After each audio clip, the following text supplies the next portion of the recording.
The story starts in Kenya in December of 2007 when there was a disputed presidential election.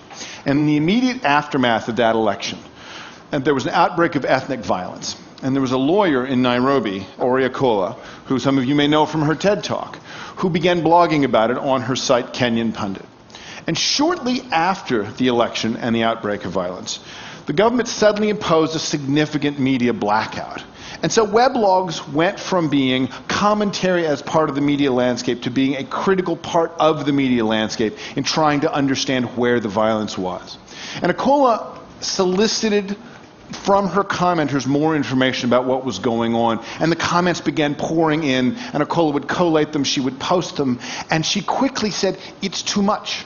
I could do this all day, every day, and I can't keep up. There is more information about what's going on in Kenya right now than any one person can manage. If only there was a way to automate this. And two programmers who read her blog held their hands up and said, we could do that.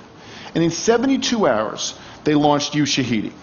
Ushahidi, the name means witness or testimony in Swahili, is a very simple way of taking reports from the field, whether it's from the web or critically via mobile phones and SMS, aggregating it and putting it on a map.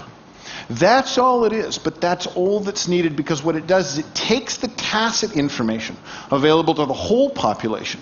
Everybody knows where the violence is, but no one person knows what everyone knows. And it takes that tacit information and it aggregates it and it maps it and it makes it public. And that maneuver, called crisis mapping, was kicked off in Kenya in January of 2008. And enough people looked at it and found it valuable enough that the programmers who created Ushahidi decided they were going to make it open source and turn it into a platform. It's since been deployed in Mexico to track electoral fraud.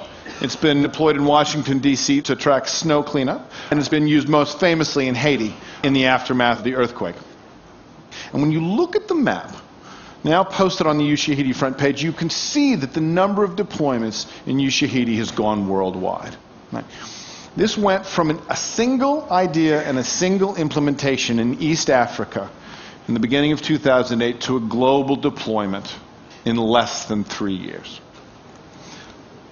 Now, what Akola did would not have been possible without digital technology. What Akola did would not have been possible without human generosity. And the interesting moment now, the number of environments where the social design challenge relies on both of those things being true. That is the resource that I'm talking about. I call it cognitive surplus, and it represents the ability of the world's population to volunteer and to contribute and collaborate on large, sometimes global projects. Cognitive surplus is made up of two things. The first, obviously, is the world's free time and talents.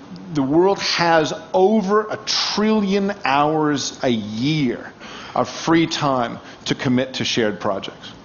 Now, that free time existed in the 20th century, but we didn't get Ushahidi in the 20th century. That's the second half of cognitive surplus. The media landscape in the 20th century was very good at helping people consume, and we got, as a result, very good at consuming. But now that we've been given media tools, the internet, mobile phones, that let us do more than consume, what we're seeing is that people weren't couch potatoes because we liked to be. We were couch potatoes because that was the only opportunity given to us. We still like to consume, of course, but it turns out we also like to create and we like to share. And it's those two things together, right? Ancient human motivation and the modern tools to allow that motivation to be joined up in large-scale efforts that are the new design resource. And using cognitive surplus, we're starting to see truly incredible experiments in scientific, literary, artistic, political efforts, designing. We're also getting, of course, a lot of lolcats. Right? Lolcats are cute pictures of cats made cuter with the addition of cute captions, and they are also part of the abundant media landscape we're getting now. This is one of the participatory models we see coming out along with Ushahidi. Right? Now let us stipulate, as the lawyers say, that lolcats are the stupidest possible creative act. Right? There are other candidates, of course, but lolcats will do as a general case. Right? But here's the thing. the stupidest possible creative act is still a creative act, right? Someone who has done something like this, however mediocre and throwaway, right, has tried something, has put something forward in public. And once they've done it, they can do it again, and they can work on getting it better, right? There is a spectrum between mediocre work and good work, and as anybody who's worked as an artist or a creator knows, it's a spectrum you're constantly struggling to get on top of. The gap is between doing anything and doing nothing, right? And someone who makes a lolcat has already crossed over that gap. Now, it's tempting to want to get the ushahidis without the lolcats, right? To get the serious stuff without the throwaway stuff. But media abundance never works that way. Freedom to experiment means freedom to experiment with anything. Even with the sacred printing press, we got erotic novels 150 years before we got scientific journals, right? So rather than focus right now, so before I talk about what is, I think, the critical difference between lolcats and ushahidi, I want to talk about their shared source. And that source is design for generosity, right? It is one of the curiosities of our historical era that even as cognitive surplus is becoming a resource we can design around, social sciences are also starting to explain how important our intrinsic motivations are to us. How much we do things because we like to do them, rather than because our boss told them to do them, or because we're being paid to do them. This is a graph from a paper by Yuri Nisi and Alfredo Rustaccini, who set out to test at the beginning of this decade what they call deterrence theory. And deterrence theory is a very simple theory of human behavior. If you want someone to do less of something, add a punishment and they'll do less of it. Simple, straightforward, commonsensical, also largely untested. And so they went and studied 10 daycare centers in Haifa, Israel. And they studied those daycare centers at the time of highest tension, which is pickup time. At pickup time, the teachers who have been with your children all day would like you to be there at the appointed hour to take your children back. Meanwhile, the parents, perhaps a little busy at work, running late, running errands, want a little slack to pick the kids up late. So Nisi and Rustaccini said, how many instances of late pickups are there at these 10 daycare centers? And they saw, and this is what the graph is, these are the number of weeks and these are the number of late arrivals, that there were between 6 and 10 instances of late pickups on average in these 10 daycare centers. So they divided the daycare centers into two groups. And the white group there is the control group. They changed nothing. But the group of daycare centers represented by the black line, they said, we are changing this bargain as of right now. Right? If you pick your kid up more than 10 minutes late, we're going to add a 10 shekel fine to your bill. Boom. No ifs, ands, or buts. And the minute they did that, the behavior in those daycare centers changed. Late pickups went up every week for the next 4 weeks until they topped out at triple the pre-fine average, and then they fluctuated at between double and triple the pre-fine average for the life of the fine. And you can see immediately what happened, right? The fine broke the culture of the daycare center.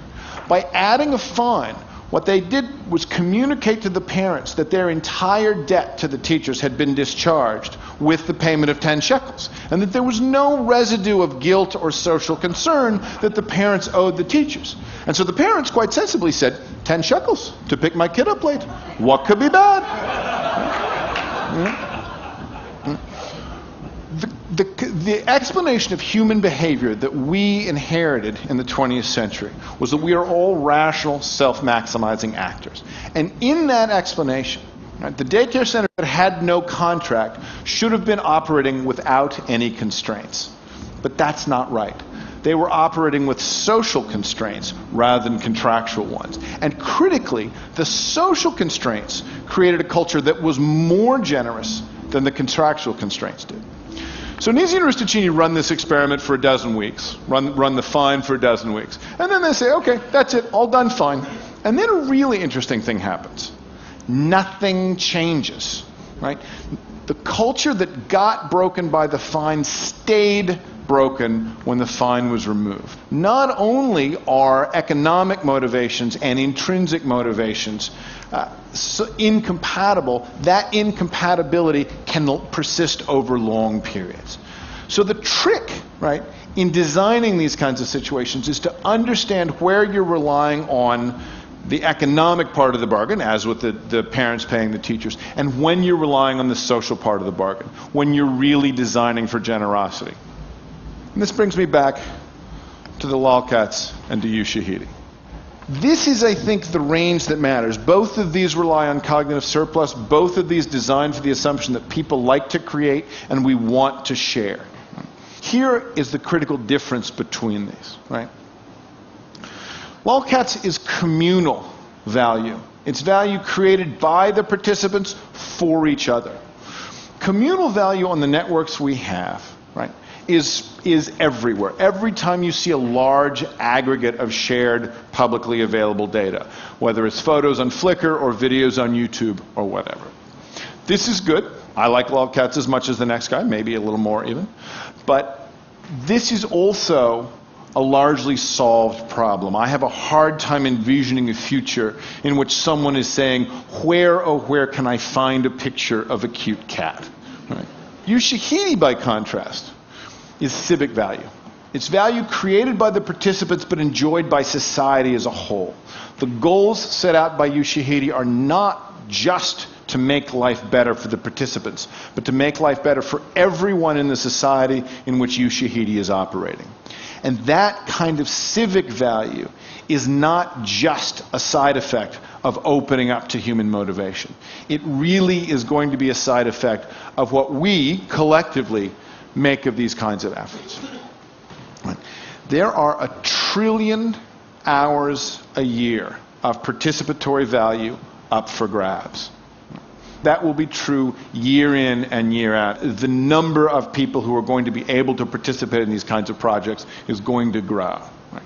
And we can see that organizations designed around a culture of generosity can achieve incredible effects without an enormous amount of contractual overhead. A very different model than our default model for large-scale group action in the 20th century. What's going to make the difference here, right, is what Dean Kamen said, the inventor and entrepreneur. Kamen said, free cultures get what they celebrate. Right? We've got a choice before us. Right? We've got this 1 trillion hours a year. We can use it to crack each other up, and we're going to do that. That we get for free. But we can also celebrate and support and reward the people trying to use cognitive surplus to create civic value. And to the degree we're going to do that, to the degree that we're able to do that, we'll be able to change society. Thank you very much.